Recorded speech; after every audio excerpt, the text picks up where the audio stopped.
আপনি কি জানেন যে ওয়াই ক্রোমোজোম, যা পুরুষের লিঙ্গ নির্ধারণ করে, তা সংকুচিত হচ্ছে? লক্ষ লক্ষ বছরে এটি বেশিরভাগ জিন হারিয়েছে, 900 থেকে কমে এখন মাত্র 55টিতে নেমে এসেছে।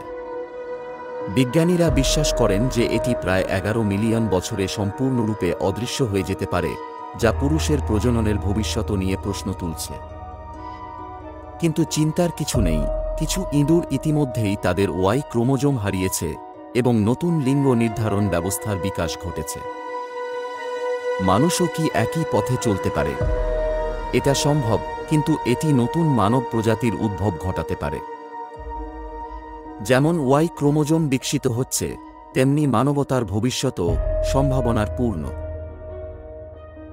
আপনার কি মতামত? ওয়াই ক্রোমোজোম কি অদৃশ্য হয়ে যাবে? আরও জানতে সাবস্ক্রাইব করুন।